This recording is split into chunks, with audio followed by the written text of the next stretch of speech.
Sabotage as a weapon when a narcissist can't stand on their own. Welcome, and thank you for being here. In today's discussion, we explore a deeply confusing and painful dynamic that psychologists frequently observe in narcissistic relationships. Why narcissists often present themselves as kind, generous, and accommodating to the outside world, while reserving their cruelty, contempt, and emotional neglect for the very person they claim to love the most. From a clinical perspective, this contradiction is not accidental. It is central to how narcissistic personalities function and protect their fragile inner world. Psychologists explain that when you are close to a narcissist, you are often immersed in an atmosphere of chronic negativity that slowly erodes your sense of self. Once the narcissist recognizes your success, resilience, or growth, their interest in your struggles disappears entirely. What matters to them is access, staying connected to what you represent. Although they may appear supportive on the surface, their assistance is always transactional. Mental health professionals emphasize that narcissists do not respect effort, sacrifice, or perseverance. Instead, they feel entitled to the rewards you have earned. Your achievements become assets they believe they deserve to benefit from, and your success threatens their self-image unless they can claim ownership over it. From a psychological standpoint, narcissists are largely indifferent to external moral judgment. Empathy does not guide their behavior, utility does. What you can offer them emotionally, socially, or materially becomes your primary value in their eyes. This is why narcissists frequently attempt to take credit for your accomplishments, even when they played no role in them. Clinicians often compare this mindset to a zero-sum game. The narcissist experiences the world as a competition where someone must lose for them to win. Like ruthless players hoarding resources, they view your good fortune as an opportunity to expand their own sense of power and importance. Even within environments that should feel safe, such as their own home, covert narcissists are often plagued by restlessness, boredom, and simmering frustration. Psychologists attribute this to an internal emptiness that cannot be soothed by stability or intimacy. Unfortunately, this unresolved tension is frequently discharged onto those closest to them. Their dissatisfaction does not spread evenly. Instead, it is concentrated on a small group, most often a partner or child, who becomes the emotional dumping ground for everything the narcissist refuses to confront within themselves. This selective hostility allows them to preserve a socially acceptable exterior while releasing their inner chaos in private. If you live with a covert narcissist, you may notice a stark transformation depending on who is present. Inside the home, they may be dismissive, irritable, or cold. Yet the moment you are no longer visible, they seamlessly switch into charm mode. Psychologists describe this as impression management, a deliberate performance crafted to secure admiration and validation from outsiders. Friendly eye contact, warm smiles, and effortless small talk with strangers are not expressions of genuine connection. They are strategic behaviors designed to reinforce the narcissist's preferred image. The question is not whether this behavior is real, but why it is selectively withheld from you.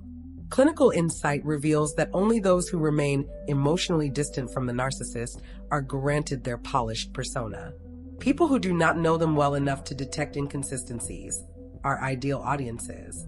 By contrast, intimacy exposes the narcissist's limitations, insecurities, and emotional volatility. When you witness their unguarded moments, it may initially feel like trust, but psychologists caution against this interpretation. The narcissist often reframes this exposure as a privilege, believing that your closeness grants them permission to discard restraint. As a result, you receive contemptuous looks, sudden anger, emotional withdrawal, and silent punishments that leave you feeling unwanted and deeply rejected. Knowing a narcissist intimately is both revealing and dangerous. Mental health professionals note that once a narcissist believes you fully see them, they may assume they no longer need to maintain basic respect. This belief can escalate emotional abuse, as they operate under the assumption that you are too invested or too entangled to leave. The victim, meanwhile, often becomes trapped in self-doubt, questioning whether they deserve such treatment or whether they are imagining the problem. Recovery begins with recognizing that familiarity does not justify mistreatment, and closeness should never come at the cost of dignity. In family systems, spouses and children are typically the most affected by covert narcissism. Psychologists consistently observe that while narcissists may occasionally mistreat others, their most harmful behaviors are reserved for those who cannot easily escape. Their charm is rationed sparingly, distributed just enough to maintain a positive reputation. Although they may appear charismatic to outsiders, this persona lacks emotional depth and consistency. Deception, emotional confusion, and subtle manipulation are significant warning signs. In public, they may treat you with exaggerated respect, yet in private, they diminish and devalue you, an inconsistency that reflects their distorted worldview.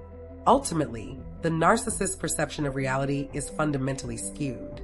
Psychologists explain that they split the world into audiences and assets, admiration and threat. The people they claim to love most are often those they feel safest controlling. Understanding this dynamic is not about assigning blame. It is about reclaiming clarity.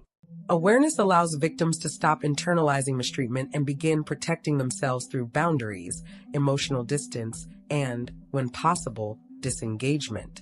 Recognizing the pattern is the first step toward restoring balance, self-trust, and psychological freedom. What becomes painfully visible over time is the quiet hatred embedded in the covert narcissist's behavior.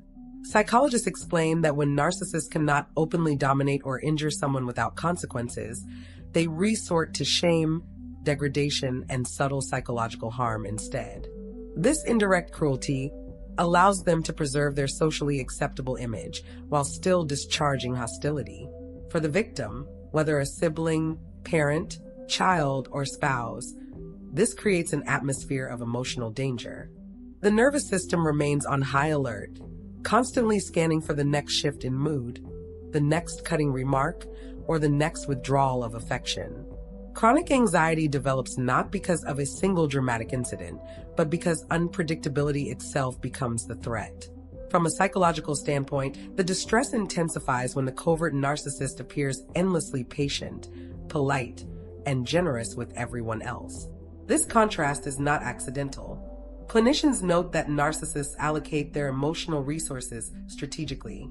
Courtesy is reserved for those who serve as mirrors for admiration, while irritation and contempt are discharged onto those who are emotionally bonded and therefore less likely to leave. When victims notice this discrepancy and ask for clarification, they are often met with denial, deflection, or outright lies. Gaslighting then follows, a tactic psychologists describe as a reality distortion strategy designed to destabilize the victim's confidence in their own perceptions. Over time, the victim may internalize the message that they are too sensitive, overreacting, or the real problem. Attempting to hold a covert narcissist accountable is, according to mental health professionals, a largely futile endeavor. Accountability threatens the narcissist's carefully constructed self-image, which must remain flawless in their own mind. Maintaining this facade requires enormous psychological effort. All day long, they regulate their tone, suppress irritation, and rehearse socially acceptable responses to criticism. Internally, however, this self-control generates intense psychological strain. Psychologists compare this to emotional pressure building behind a dam. Eventually, it must be released somewhere. Unfortunately, it is almost never released in public, where consequences exist. The moment the covert narcissist enters the privacy of their home, the performance collapses. The suppressed anger, resentment, and shame surge forward, and the safest outlet becomes the people who love them most. This phenomenon is well documented in clinical psychology. Displaced aggression is redirected toward low-risk targets. The narcissist experiences a sense of relief through control, domination, or emotional punishment. For the victim, this creates profound confusion. How can the same person who is admired by others be so cruel behind closed doors?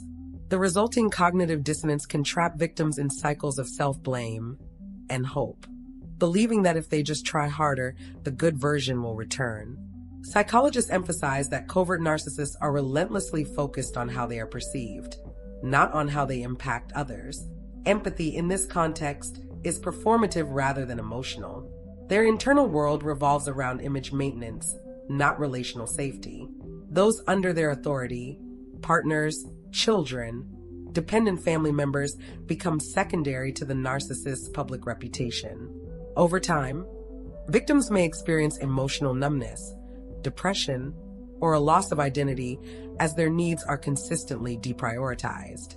In conclusion, the defining feature of the covert narcissist is the existence of two distinct selves, one crafted for public admiration and another unleashed in private. To outsiders, they may appear gentle, romantic, and considerate. In isolation, however, they demean, belittle, and psychologically exhaust the very people who trust them. Psychologists are clear on this point. Genuine care does not coexist with chronic manipulation, contradiction, and mind games. If someone truly values you, they do not require your confusion, fear, or self-doubt to sustain the relationship. Reclaiming peace begins with distance, emotional, psychological, and, when possible, physical. Mental health professionals consistently advise that prolonged exposure to covert narcissistic abuse erodes well-being and self-trust. Creating boundaries, reducing engagement, and seeking external validation from trusted individuals or therapists are not acts of cruelty. They are acts of self-preservation. You are not obligated to remain in an environment that damages your mental health, regardless of how convincingly the abuser performs kindness for others. We have now reached the end of today's discussion. If you have lived with or been closely affected by a covert narcissist, your experiences matter, and sharing them can be a powerful step toward clarity and healing. Thank you for taking the time to watch and listen. Your presence and engagement are genuinely appreciated.